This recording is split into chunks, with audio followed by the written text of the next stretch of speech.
Hi welcome to our channel. ప్రస్తుతం మనతో పాటు దాము బాలాజీ గారు సీనియర్ జర్నలిస్ట్ ఉన్నారు. వారితో ఒకసారి మాట్లాడదాం. సార్ నమస్కారం. సార్ 4 దశాబ్దాల చరిత్ర ఉన్న తెలుగుదేశం పార్టీని కూడా నిలబెట్టింది మేమే, జనసేన వాళ్ళే అంటూ నిన్న పవన్ కళ్యాణ్ గారు చేసిన కామెంట్స్ అయితే మళ్ళీ కూడా తెలుగుదేశం వారిని కాస్త ఆగ్రహవేశాలకు గురి చేసిందని చెప్పుకోవాలి. దానిపైన కూడా వాళ్ళు విమర్శలు అయితే చేస్తున్నారు.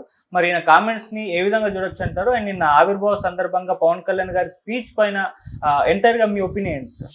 పవన్ కళ్యాణ్ నిన్న జైకేతనం ఆ సభ పేరు, అది 12వ జనసేన ఆవిర్భావ దినోత్సవం లేదా వార్షికోత్సవం. సో 2014 మార్చి 14న జనసేన ఏర్పడింది. సో 11 ఏళ్ళు పూర్తయి 12వ సంవత్సరం పెట్టింది. అందుకని 12వ వార్షికోత్సవం దాని పేరు జైకేతనం అని పెట్టి పెద్ద ఎత్తున జరిపాడు. చాలా సక్సెస్ఫుల్గా జరిగింది సభ. పెద్ద ఎత్తున అనుకున్న దానికంటే ఎక్కువ జనం వచ్చారు. సో పవన్ కళ్యాణ్ కూడా అంతకుముందు మిగతా జనసేన నాయకులు మాట్లాడారు. సో ఇంతకుముందు కంటే డిఫరెంట్గా జరిగింది. మామూలుగా స్టేజ్ మీద పవన్ కళ్యాణ్ తప్ప ఎవరో ఉండకుండా చూసుకుంటాడు పవన్ కళ్యాణ్. అలాంటిది ఈసారి ఆయన నాదెండ్ల మనోహర్ కానీ, తర్వాత ఉదయ్ కానీ, ఇలాంటి వాళ్ళందరూ మాట్లాడారు. నాగబాబు మాట్లాడారు. పవన్ కళ్యాణ్ కూడా దాదాపు 1.5 hour ఆయన స్పీచ్ ఉంది. ఈ స్పీచ్ కూడా చాలా ఆర్గనైజ్డ్గా ఉంది. నేను చాలాసార్లు చెప్పాను, ఈ మధ్యకాలంలో ఆయన మహారాష్ట్రలో మాట్లాడినప్పుడు కానీ ఒక ఆర్గనైజ్డ్గా స్పీచ్ని కన్స్ట్రక్ట్ చేసుకోవడం, ఏ అంశాలు మాట్లాడాలి, ఏ అంశాలకి ఎంత విలువ ఇవ్వాలి, వాటికి వెయిటేజ్ ఎంత ఉండాలి, ఏ సందేశాలు మనం, ఏ సిగ్నల్స్ జనంలోకి పంపించాలి, ఎక్కడ ఎంత మాట్లాడాలి, దాన్ని ఇంట్రెస్టింగ్గా ఎలా మాట్లాడాలి, కొటేషన్లు ఏం చెప్పాలి, కవితలు ఉంటే ఏమన్నా కవితలు ఎలా చెప్పాలి, ఈ భాష ఎలా ఉండాలి, వీటి మీదంతా బాగా కసరత్తు చేసి ఆయన మాట్లాడుతున్నాడు. ఏదో నోటికొచ్చింది మాట్లాడినట్టు కాకుండా చాలా ఆర్గనైజ్డ్గా మాట్లాడుతున్నాడు. ఈ స్పీచ్ కూడా చాలా ఆర్గనైజ్డ్ ఉంది. ఆయన మెయిన్ పాయింట్స్ రాసుకున్నాడు కూడా, అవి కూడా చూసుకుంటున్నాడు. చాలా ఆర్గనైజ్డ్గా, బ్యాలెన్స్డ్గా తను చెప్పాలనుకున్నది అనేక విషయాల్ని దాంట్లో చెప్పాడు.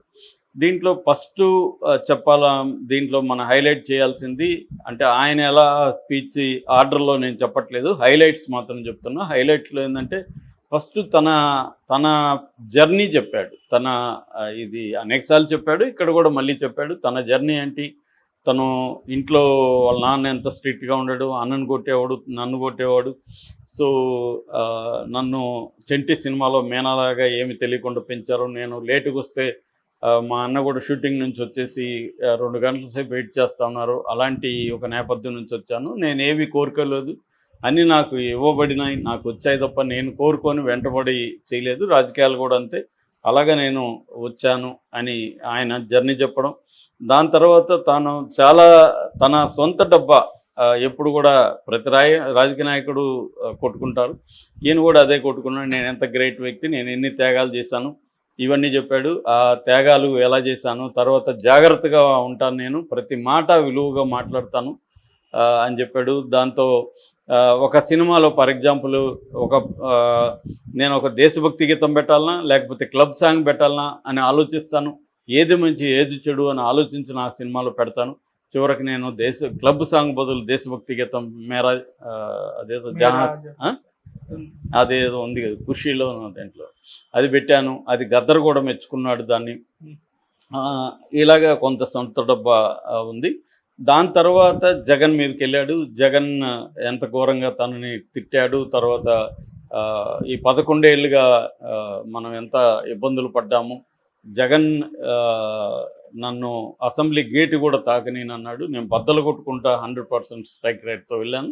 ఈ క్రమంలో మనం పడ్డాము, 11 ఏళ్లలో పడిన చోటే మళ్ళీ నిలబడ్డమే కాకుండా 4 దశాబ్దాల అనుభవం ఉన్న తెలుగుదేశాన్ని కూడా నిలబెట్టాము అనేది ఆయన చెప్పాడు. దాని తర్వాత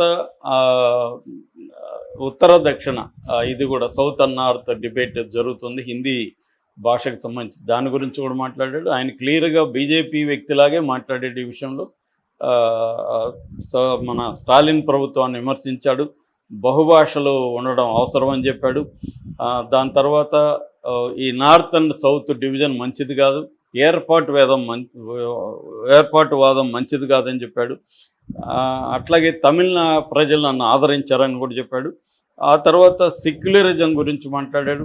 అక్కడ కూడా సమర్థించుకున్నాడు. నేను ఒకప్పుడు సెక్యులరిజం నుంచి ఇప్పుడు సనాతనం వైపు వెళ్ళానని చెప్తున్నారు. ఎంజే అక్బర్ లాంటి వాళ్ళే బీజేపీని విమర్శించి మళ్ళీ బీజేపీలో చేరలేదా? సో నేను తప్పేంటి, నా జర్నీ ఎలా ఉంది, నేను తప్పేంటి?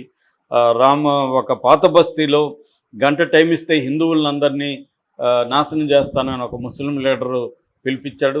రాముడు తల నరుకుతుంటే చూస్తూ ఊరుకోవాలా అని ఒక హిందూ మతత్వాన్ని రెచ్చగొట్టే కార్యక్రమం కూడా చేశాడు. అలాగే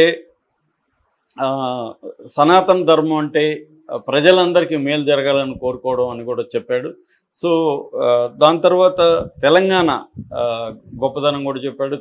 తెలంగాణ జనసేనకి జన్మస్థానం అయితే ఆంధ్ర కర్మస్థానం అని చెప్పాడు. తెలంగాణలో తనకి మాస్టర్ జీ కావచ్చు, గుంటూరు శేషేంద్ర శర్మ కావచ్చు, తర్వాత దాశరథి కోటి రతనాల వీణ నా తెలంగాణ అని ఆయన పద్యాన్ని కోట్ చేశాడు. ఈ క్రమంలో శ్రీశ్రీని కూడా గురించి మాట్లాడాడు. అట్లాగే గద్దర్కి తను అంటే ఎంత ఇష్టమో, గద్దర్ తనని ప్రజాసేవకు అంకితంగా అని చెప్పడం, ఇవన్నీ కూడా మాట్లాడాడు.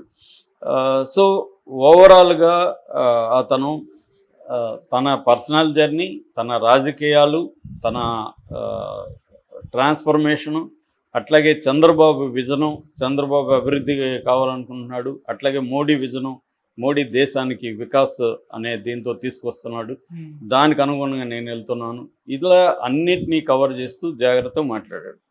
సో అయితే ఇక్కడ ఏమైందంటే ఆయన మీద విమర్శలు కూడా వస్తున్నాయి. ఒకటేమంటే ఆయన ఒకప్పుడు హిందీ గో బ్యాక్ అనే ఒక ఆర్టికల్ని ఆయనే షేర్ చేస్తూ ఒక చిన్న ట్వీట్ చేశాడు. అదేంటంటే నార్త్ ఇండియా రాజకీయవేత్తలు మన దేశ సాంస్కృతిక వైవిధ్యాన్ని అర్థం చేసుకొని గౌరవించాలని చెప్పాడు.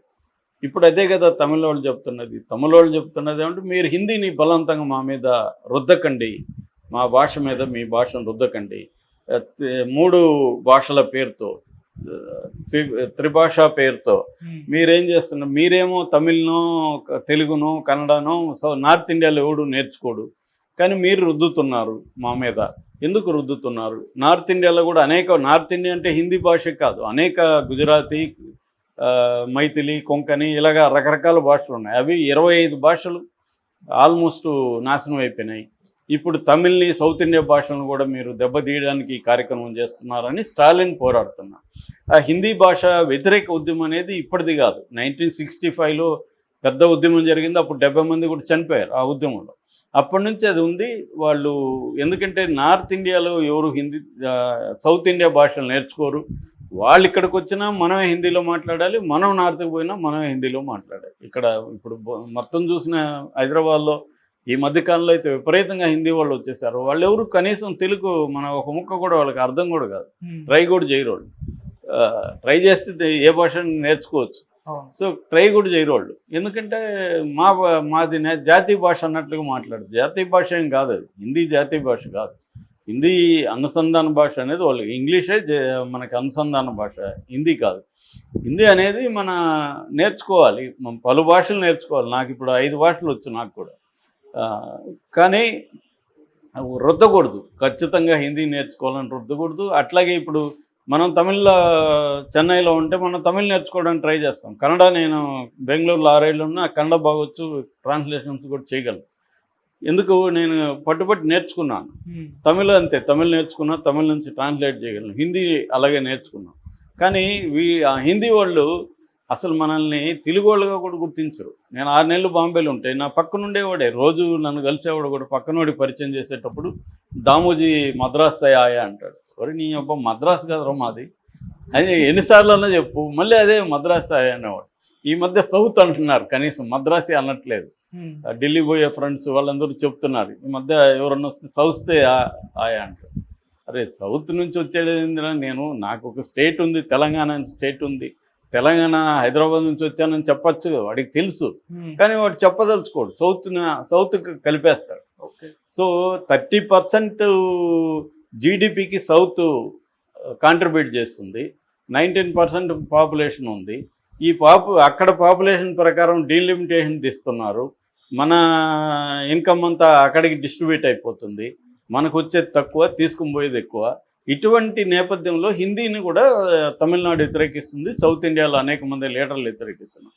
ఓన్లీ ఆంధ్ర కర్మ ఏంటంటే మూడు పార్టీలు జగన్ వ్యతిరేకించడం, జగన్కి భయం, చంద్రబాబు భయం, పవన్ కళ్యాణ్కి భయం. భయం అంటే మూసుకొని ఉండండి, కానీ పోరాడే వాళ్ళని విమర్శించే హక్కు ఎవరు ఇచ్చారు పవన్ కళ్యాణ్కి?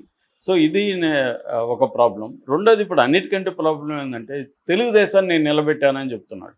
నిజానికి పవన్ కళ్యాణ్కి తెలుగుదేశం కూడా అంతే ఉపయోగపడింది. తెలుగుదేశం లేకపోతే ఈయనకి ఎన్ని సీట్లు వచ్చావా? అసలు ఈయన గెలిచేవాడా? వర్మ లేకపోతే ఈయన గెలిచేవాడు అక్కడ? ఇవాళ కర్మ అంటున్నారు కానీ. సో ఈయన గతంలో మరి 2 సార్లు ఓడిపోయాడు, 2 చోట్ల ఓడిపోయాడు. మరి 11 ఏళ్ళుగా ఎందుకు గెలవలేకపోయారు వీళ్ళు? ఒకే ఒక సీట్తో ఉన్నారు. మరి అంత సొంత బలం ఉంటే ఈయన ఎందుకు రాకపోయినాడు? 6% లోపల ఓట్లో ఉన్న వ్యక్తి 40% ఓట్ షేర్ ఉన్న చంద్రబాబు నిలబెట్టడం ఏంటి? అదేదో తోక కుక్క నూపిందంటగా ఉంది. ఇది కుక్క తోక నూపుతుంది కానీ తోక కుక్క నూపుదు. అట్లాగే ఇంకొక సామెత కూడా చెప్తారు, కొమ్మరి చక్రం మీద ఈగ కూర్చొని ఈ చక్రాన్ని నేను తిప్పుతున్నాను అనుకుంటుందని. అలా ఉంది పవన్ కళ్యాణ్ మాటలని. ఇవాళ తెలుగుదేశంలో నుంచి తీవ్ర విమర్శలు వస్తున్నాయి. పవన్ కళ్యాణ్ ఖచ్చితంగా తెలుగుదేశానికి ఉపయోగపడాడు, నో డౌట్. పవన్ కళ్యాణ్ లేకపోతే తెలుగుదేశం వచ్చుంటుందా అనేది డౌట్. కానీ ఇప్పుడు చూస్తే తెలుగుదేశానికి సొంతంగా 134 సీట్లు వచ్చాయి. అది పవన్ కళ్యాణ్ ఫ్యాక్టర్ ఉపయోగపడి ఉండొచ్చు, కానీ అతనే నిలబెట్టాడు అనేది కొంత ఎక్స్ట్రా వ్యవహారం అన్న దీంతో ఇప్పుడు అందరికి కోపం వస్తుంది. చంద్రబాబు మీద ఎక్కువ కోపం వస్తుంది. చంద్రబాబు ఇచ్చిన అలసే కదా పవన్ కళ్యాణ్కి. ఎందుకు సొంతంగా మనం ఎందుకు నిలబడలేము, ఫైట్ చేయలేము? వైసీపీ వాళ్ళకి ఇది ఆయుధంగా దొరికి దాన్ని విపరీతంగా ఇప్పుడు ప్రచారం చేస్తున్నారు. తెలుగుదేశంలో చాలా కోపంగా ఉన్నారు. కాకపోతే ఏమి చేసుకునే పరిస్థితిలో లేరు. ఎందుకంటే పవన్ కళ్యాణ్ కావాలని తెలుగుదేశాన్ని ఇబ్బంది పెట్టే విధంగా మాట్లాడుతున్నాడు. ఎందుకంటే అతను పవన్ కళ్యాణ్ స్ట్రాటజీ చాలా క్లియర్గా ఉంది. తనని తాను ఎలివేట్ చేసుకోవాలి, తను సీఎం కావడానికి